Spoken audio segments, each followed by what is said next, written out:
मोलतोल इंडिया में आपका स्वागत है। मैं कमल शर्मा। भारतीय जनता पार्टी को एग्जिट पोल में भारी भरकम बहुमत मिलने से चुनाव नतीजों के पहले ही शेयर बाजार में आज धमाकेदार शुरुआत हुई। नेशनल स्टॉक एक्सचेंज का बेंचमार्क इंडेक्स निफ्टी 50 700 अंक की रिकॉर्ड बढ़त के साथ 23,225 अंक पर कारोबार कर रहा है। क्या नरेंद्र मोदी की तीसरी पारी में आज यह है निफ्टी का मास्टर स्ट्रोक है और आगे क्या संभावनाएं हैं? इस पर बात करने के लिए हमारे साथ हैं पंकज रांदड़, जो इक्विसेंस रिसर्च एंड एडवाइजरी के हेड हैं। पंकज जी, आपका स्वागत है। पंकज जी, लोकसभा चुनाव के एग्जिट पोल के बाद यह माना जा रहा था कि सोमवार को शेयर बाजार की जोरदार शुरुआत होगी, लेकिन जिस तरह से शुरुआत हुई है और जिस तरह से इस समय निफ्टी कारोबार कर रहा है, वो वाकई शायद कई एनालिस्टों ने नहीं सोचा होगा। निफ्टी जी। 3% की बढ़त के साथ इस समय हम देख रहे हैं कि कारोबार कर रहा है। क्या आप मानते हैं कि यह नरेंद्र मोदी का मास्टर स्ट्रोक है शेयर बाजार के प्रति? नमस्कार कमल जी, और बहुत बहुत शुक्रिया कि आपने मुझे आपके शो पे इनवाइट किया। एंड जो आप पूछ रहे थे कि ये मोदी जी का मास्टर स्ट्रोक है क्या, जी ये कलेक्टिव एफर्ट्स हैं। पिछले 10 सालों का एक रिवॉर्ड एग्जिट पोल में हम लोगों ने विटनेस किया है अभी। लेकिन असली नतीजे तो कल आएंगे। जो भी है चीजें कल समझेंगे, लेकिन जिस तरीके से मार्केट ने अभी एंटिसिपेट किया हुआ है, तो लगता है कि ये भारी भक्कम जीत की तरफ बढ़ रहा है। जी। और जहां तक ये निफ्टी की बात है कि ये 700 के करीब करीब ये चल रहा है अभी ऊपर है, तो ये चीज और भी आगे अच्छे से और भी चल सकती है। तो डेफिनेटली ये मोदी जी का मास्टर स्ट्रोक माना जाएगा, और यहाँ से और बड़े हाईज हम लोगों को विटनेस होते हुए चलेंगे। जी। नरेंद्र मोदी के तीसरे कार्यकाल में शेयर बाजार के हाल क्या रहने की संभावना है, जबकि हम देख रहे हैं कि हमारे जीडीपी डेटा काफी बेहतर आए। रिजर्व बैंक ने ब्रिटेन से 100 टन सोना वापस मंगवाया और आरबीआई ने सरकार को एक भारी भरकम रकम लाभांश के रूप में दी।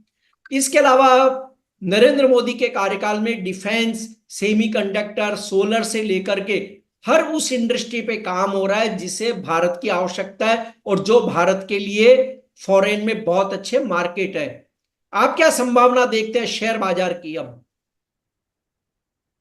देखिए कि ये जो 100 टन सोना वापस ले आए हैं, इसका हम लोग शेयर मार्केट से कोई फिलहाल को रिलेशन नहीं लगाएंगे। ये जो रैली है वो प्योरली जो है रैली, ये नतीजों के रुझान के हिसाब से दी हुई है।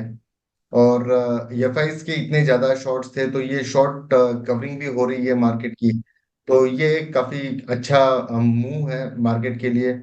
देखिए, जब स्टॉक मार्केट सोचता है एक ही बात है कि अगर गवर्नमेंट के पर्सपेक्टिव से देखा जाए, तो हम लोगों को एक क्या होना चाहिए, हम लोगों को एक स्टेबल गवर्नमेंट चाहिए, जिसके चलते जो पॉलिसीज डिसीजन होते हैं उसमें कोई तकलीफ ना हो। किंतु बार बार अगर किसी अलायंस की सरकार है, अकेली जी। मेजोरिटी में सरकार नहीं है, तो सरकार के फैसले जो है वो बदल सकते हैं। दलों के हिसाब से चीजें चलती है। तो वो पहले होता था कि हमेशा एक डर हुआ करता था मार्केट को कि अब इसके आगे क्या हो जाएगा। तो अभी बहुत सी चीजें नई नई है, और गवर्नमेंट जो है वो हमेशा एक डेवलपमेंट की मोड में रहा है। मुझे लगता है कि यहाँ से आगे भी जो विजनरी ट्रेड्स हैं वो काफी अच्छे रहेंगे। जी। और अगर हम देखें तो कल नरेंद्र मोदी ने चुनाव नतीजों से पहले ही 100 दिन का मेरा कार्य एजेंडा क्या होगा उस पर लेकर के मीटिंगें करी। और ये आपने जो बात कही वही है, ये आत्मविश्वास है जीत का, बड़ी जीत का। और शेयर बाजार के निवेशकों को विश्वास है कमाई का। तो और विदेशी निवेशक अगर हम पंकज जी देखें तो पिछले दिनों पैसा निकाल के भारत से चले गए थे, काफी पैसा निकाला। क्या वो वापस लौट आएंगे? देखिए, भारत एक बहुत बड़ी उभरती अर्थव्यवस्था है, और आने वाले कुछ सालों में ये 4 ट्रिलियन 5 ट्रिलियन जो भी हम लोग बात करते हैं यहाँ से, कि उसके भी आगे जाने की संभावना है। एक ग्रोथ स्टोरी जो है वो इंडिया के अंदर हम लोगों को देखने मिलती है, और मिलेगी भी यहाँ से आगे। क्यों तो पॉलिटिकल जिस तरीके से चीजें आगे जा रही है, और जिस तरीके की स्टेबिलिटी मार्केट में मिल रही है, तो बहुत बड़ा हब बनते जा रहा हुआ है।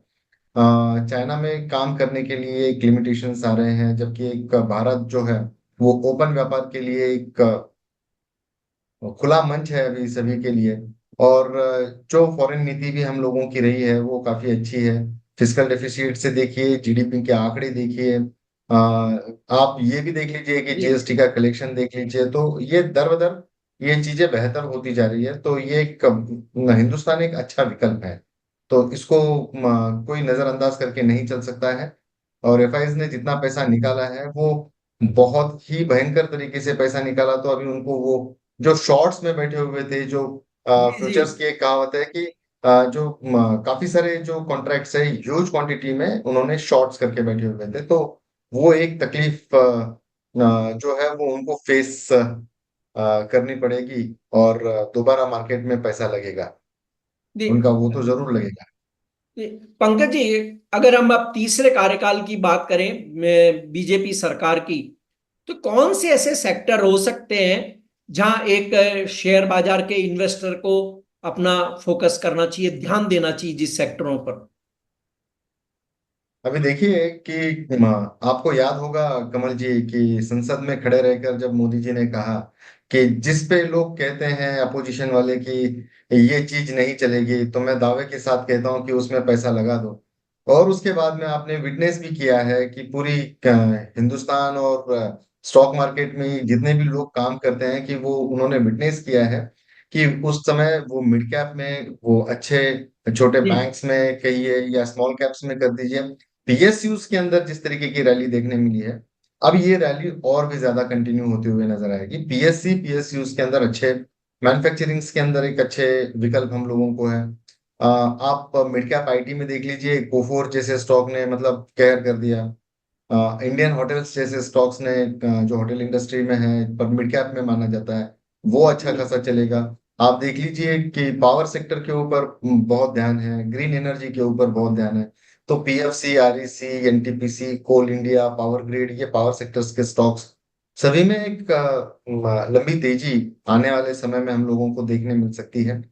और फ्रंटलाइन स्टॉक्स के अंदर डेफिनेटली एक एक चीज है कि जो रिटर्न्स हम लोगों को इन टर्म्स ऑफ परसेंटेज जरूर कम मिल सकते हैं, लेकिन वो स्टेडी रह सकते हैं। मतलब जो उम्रदराज लोग हैं, जो नहीं चाहते कि उनका पोर्टफोलियो एग्रेसिव रहे, अगर वो बिल्कुल डिफेंसिव में भी चलते हैं और निफ्टी 20, बैंक निफ्टी 20 यहाँ से भी अगर बेसिक भी शुरुआत करते हैं, तो बहुत अच्छे रिटर्न्स उनको स्टॉक मार्केट के जरिए मिल सकते हैं। जी, आपने बहुत ही सही बात कही कि पीएसयू की बात अगर करें तो मतलब जब से भारत आजाद हुआ और जितनी भी सरकारें बनी, शायद यह पहला वक्त था कि जब पीएसयू शेयर, जिस पे लोग दांव लगाने से थोड़ा सा हिचकते थे, कम लगाते थे, और वही सबसे ज्यादा रिटर्न दे करके गए। ये बात आपने बहुत सही कही कि उन्होंने खुद, प्रधानमंत्री ने संसद में कही थी बात, जो नहीं चल रहा वही चलेगा।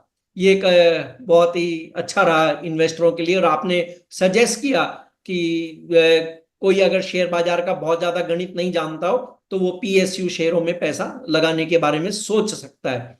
अब एक पंकज जी, एक सवाल लास्ट ये है कि जो निफ्टी है उसका शॉर्ट टर्म और लॉन्ग टर्म आप आउटलुक क्या देखते हैं? क्योंकि आज काफी बढ़त है, इसके बाद हो सकता है कि एक कल भी एक रैली रहे नतीजों के अनुसार, या हो सकता है कि फिर एक थोड़ी सी कहीं प्रॉफिट बुकिंग दिखाई दे या क्या हो, वो तो एक अलग बात हो सकती है। लेकिन आपका व्यू क्या है शॉर्ट टर्म और लॉन्ग टर्म के लिए निफ्टी पर? देखिए कमल जी, शॉर्ट टर्म और लॉन्ग टर्म के व्यू देने से पहले ये व्यू किस तरीके से और किस बेसिस पे बनाए जाएंगे, उसकी बात कर लेते हैं। देखिए अभी तो ये इलेक्शंस हुए हैं, अभी इसके नतीजे कल आएंगे, और ये यूफोरिया जो है, ये जो जोश और जुनून है अभी फिलहाल, ये कल तक और भी बढ़ सकता है, और कल अच्छे तरीके से मार्केट उसके ऊपर रिस्पॉन्ड भी करेगा, पहली बात। अगर बीजेपी चुन के आ जाती है और उसके घटक दल भी चुन के आ जाते हैं साथ में, तो ये यूफोरिया जो है, जो जोश खरोश है, वो और भी ज्यादा पुख्ता हो जाएगा यहाँ से जी आगे। अब चुनौतियां ये है कि जो है मंत्रिमंडल का गठन, जो किस जो जो वर्क डिस्ट्रीब्यूशन है, जिसको हम लोग पोर्टफोलियो का जो डिस्ट्रीब्यूशन है, वो जी। एक काफी इंपॉर्टेंट रहेगा। उनके 100 दिन के क्या चाल होगी गवर्नमेंट की, और उस हिसाब से जिस तरीके से उन्होंने वो घोषणाएं की थी, जो मैंडेट उनको मिलेगा उसके हिसाब से वो जिन्होंने जो जो जो घोषणाएं की थी उसके ऊपर वो कहाँ तक खरे उतरते हैं, तो वो चीजें एक इम्पोर्टेंट रहेगी। बजट भी ग्लोबली अगर रहेगा, देखा जाए, बजट भी है जुलाई में। वो तो वो तो इंटरियम बजट पहले आया था, अभी जी बजट जी। में कोई मेजर चेंजेस हाँ होते नहीं है। और ये पहली दफा ऐसा है कि बार बार अलग अलग न्यूज चैनल पे ये बात दिखाई जा रही है कि तीन जो सेशंस है, एक के बाद एक के बाद एक, ये जवाहरलाल नेहरू के बाद में ये मोदी जी ही कंटिन्यू कर रहे हैं, लेकिन तीसरे कार्यकाल में जवाहरलाल नेहरू जी को उनका मैंडेट कम होते हुए नजर आया हुआ था। यहाँ पे मैंडेट बढ़ता हुआ नजर आ रहा है, ये एक देखने वाली बात है। जी जी। दूसरी एक चीज है कि ग्लोबली अगर हम लोग वैश्विक बाजार की अगर बात करेंगे, तो आने वाले इस साल के अंदर करीब करीब 50 लोकतांत्रिक देशों के अंदर उनकी इलेक्शंस हो रहे हैं, आम चुनाव हो रहे हैं। तो उसके ऊपर भी नजरें रहेगी। आप बाकी जो फ्रंट्स के ऊपर बैटल है कि फेड के जो इंटरेस्ट रेट्स कभी कट होंगे नहीं होंगे, तो ये चीजें हैं, आरबीआई की पॉलिसीज की बातें हैं, जीडीपी का डेटा रहेगा, इन्फ्लेशन का डेटा रहेगा, डब्ल्यूपीआई, पीपीपी, पीपीआई का, सीपीआई के बहुत सारे डेटा होते हैं, तो मार्केट के ऊपर, मार्केट में रिएक्ट करता है।